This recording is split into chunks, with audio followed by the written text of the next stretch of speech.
Hello, everyone, and welcome back to another episode of The Wise Phoenix. So, today's topic that I actually did not choose, okay, it wasn't my topic. It was given by one of my colleague, and she asked me to elaborate how we can set goals, like the art of setting right goals. So, the first thing that I would like to tell you is that make proper goals in your life and don't have any vague ideas in your mind. For example, if at all you want to say that I will start doing better. Now you don't know how you're going to start doing better. You have to have a plan on how you will start doing better. You cannot just say I will do better from tomorrow. How you will do better? You yourself don't know how you're going to do better. That's the reason why you need to have a clear cut mind map in your brain that this I'm going to break down, this I'm going to do. So if you have a clear cut idea of how you're going to do that goal of yours, like how you're going to create a criteria for that goal, then your goal will become easier for you. Okay. The second thing that you can do is that you have to quantify your goals. Okay, you have to measure them. See, if you have around like 7 goals, you cannot complete all those 7 in one day, right? So then you have to measure them, or you have to make a mind map for yourself. Like if I have 7 goals, okay, so then I complete them in 7 days. Break that goal one day, you have to complete one goal. It is like that. You have to measure, you have to quantify, because if at all you quantify your goal, you know how many days you need to utilize to complete that goal. So if you know that the quantity that you have in your goal, then you will have a clear cut idea of the quantity of days you need to invest in that goal of yours. The third thing is that you have to set achievable goals. Okay, you have to be realistic when you're planning that goal. You cannot be in a delusional world thinking that you're going to complete it within a snap of your fingers. No, it is not going to happen. You have to be realistic while you're setting your goals. Okay, you cannot literally be studying right now without having any income, but you're planning on doing everything in the future already. No, be stuck to the present first. See what your present requires. Don't really focus on your future, because for the future you need to have a good present, right? So that's the reason why be realistic while setting your goals. Stick to your present, stick to what is needed right now. Later ka we can actually, while we are going on our path, we can figure out what we are supposed to do later, but right now what is needed is supposed to be done right now. The fourth thing is that you have to set a time for yourself. Okay, if you have a goal in mind, then you have to time it, because if you set deadlines for a goal, then your goal becomes much more clearer. Like how much time you're supposed to invest in it, because time is also precious. You cannot lose a single time when you have a very serious goal in mind. Like if at all you have so and so goal, then you need so and so hours for it, you need so and so days for it. If this is basically like quantifying your goal only, so that's the reason why you have to set deadlines. If you have a deadline that you are going to complete this goal today itself, then you will actually be able to complete that goal. Now if you say, okay, I will complete this goal in like 2 to 3 days, then hua baat khatam. So that's the reason why you have to keep a deadline when you are setting a goal. The fifth thing is that you need to write down your goal. Okay, you can write it down on your personal diary, or if you have a habit of journaling, then you can write it on your journal. Or if at all you feel that you can understand it better if you have a visual image of it, then you can easily make a vision board of yours. I have seen people doing this vision board thing. Okay, they have nice Pinteresty classy pictures of their goals, and they make nice decoration of that vision board. So if you have that, I think it might help you, as your focus is fully set on that goal that you have right in front of you. Okay, and you avoid all other distractions and you focus on what is needed. Like okay, this is my goal, I'm supposed to work on it, and I am supposed to do it today itself. So make vision boards, make journals, make diaries, and write it down so that you keep continuously looking at that goal to remember that okay, you have this goal sitting in that diary, you are supposed to complete it, right? The sixth thing is that know why you're doing this. If at all your why is clear, then your how is going to be very, very simple. That is one mantra that I follow. If your why is clear, then your how is even more easier. So that's the reason why ask yourself why you're doing this. For example, there are some people who want to become doctors because they have lost someone in any type of disease or something. They tend to become doctors because they want to help cure someone else's disease.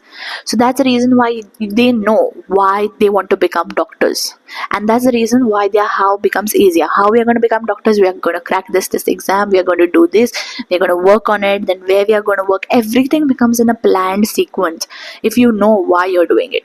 But if at all it is someone else's goal, then I don't think you're going to give your 100%.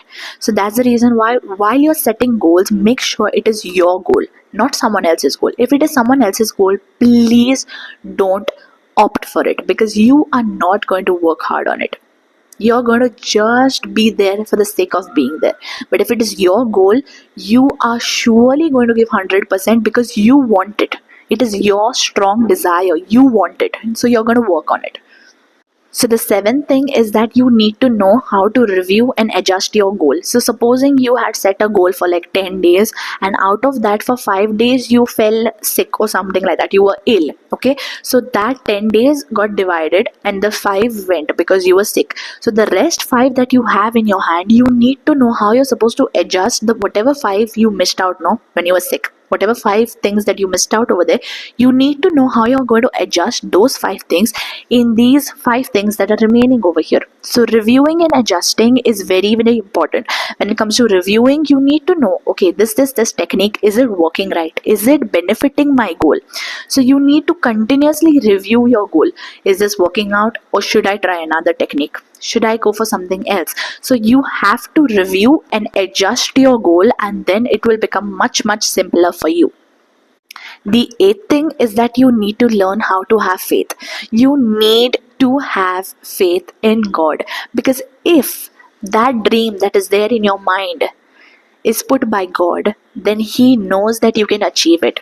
See, in a marathon, okay, if there is a runner, okay, and that runner asks God that, God, please help me, I want to win this marathon and all. God will not help him directly win the marathon race, but God will send him a pair of shoes so that he can run faster and reach his goal.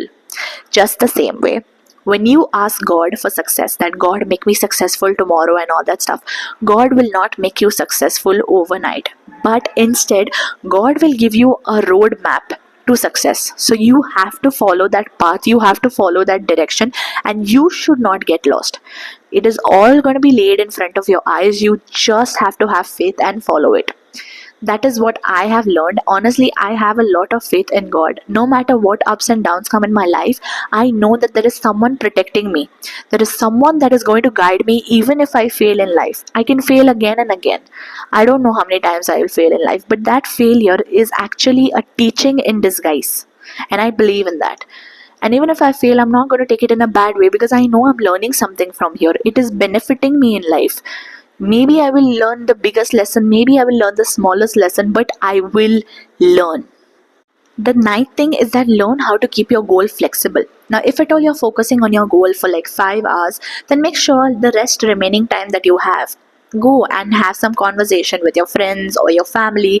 Go sit with your family, have a nice family time, drink tea, have some snacks or something like that. Don't be totally engrossed in it, okay? Don't make it a cocoon for yourself, okay? Just go out sometimes. Just go out, have a nice walk, do some activity, indulge in physical activity, go for a nice stroll in the evening or something like that. Don't totally be engrossed in it, because if at all you totally get engrossed in it, then you are going to forget what social interaction actually feels like. Okay, you're just going to be so, introvert. You are not going to have the confidence to open up to anyone. You're not going to have the confidence to talk with anyone. So that's the reason why, if at all you stay along with your family, your parents and all, so then you can go and talk to them. And if at all you don't stay with your family, then, find someone very trustful in your hostel or PG, wherever you stay. Talk to them. Find a friend. Find someone, okay? Or even if you want, talk to yourself. But talk.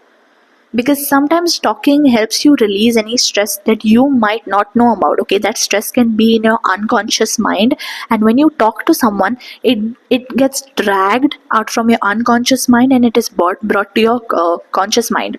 So that's the reason why talk. You have to talk it out, okay? The 10th thing is that learn to balance your distraction. Okay, if you get distracted easily when you have your phone around, you just start scrolling on your reels and start watching YouTube videos or something like that, then it is okay for you to lock it somewhere. Just lock your phone, lock your tab somewhere and keep. Just make sure that it is not next to you. It is not near your eyesight, because the more you look at it, the more you feel tempted to go and sit with it. That's the reason why keep it away from you. Focus on your goal. Now, if you have other distractions, like sometimes, boyfriends and girlfriends are called as distractions. Now, I don't know how far it is true. I don't have anyone, so I don't know about it. So that's the reason why, like, if at all those people who are there in your life partners, what do you call them? If at all they are very time consuming and you don't get spare time for yourself, then make sure you know how to balance that time. Okay, so like you can tell your partner that, right now I just need a short time of break, okay, so that I can focus on my goal and I will come back to you. So it is like that. So you need to take breaks if at all that thing is time consuming and you're wasting a lot of time over there. If at all it is like that, then please learn to balance it. Okay, so it will be better for you only.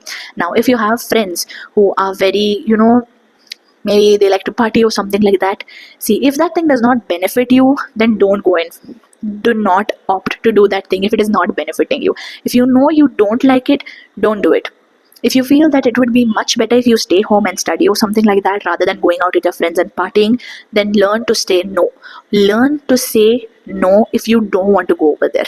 That is it. If you say no, you focus on what you want, it is for sure that you can actually focus on your goal. And the last thing is that you will not achieve that goal instantly. Okay, if at all you have to climb a building, then you have to use the lift or you have to take the steps.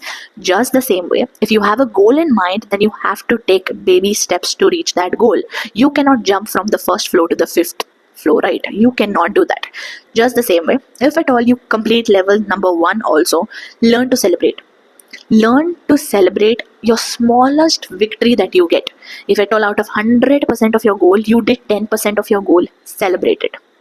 Because at least you did it. You did not say that, I'm bored, I'm not doing it today. Instead, you gave an attempt. You tried, you put effort, and that effort actually matters. So that's the reason why you have to celebrate that effort of yours. For example, if I do something that is, not my ordinary thing, if at all I don't do it generally, it is not my day-to-day thing, and I do something different, then I celebrate it. I will reward myself. Maybe I will buy some cute stationery for myself, or go out and eat something, or buy something on, any online shopping site or something. I buy something for myself. I do something small for myself because I know I put efforts, I worked hard for this, and I deserve whatever I deserve right now. So that's the reason why you have to have, that level of belief in yourself that, okay, I did this and I need to get something, as a reward for it. So like that, don't go and directly ask your parents for something expensive and all. Okay, don't do that as a reward. Just ask something small if you want. Okay, don't go and directly say that, parents, please give me a bike or a car. That does not work like that. Don't do that. A shout out to my friend Shrishti who suggested this topic to me. I hope you like the video and I hope this video benefits you. And to all the ones who are not subscribed to my channel, then go and hit that subscribe button right now. Okay, bye bye. See you later.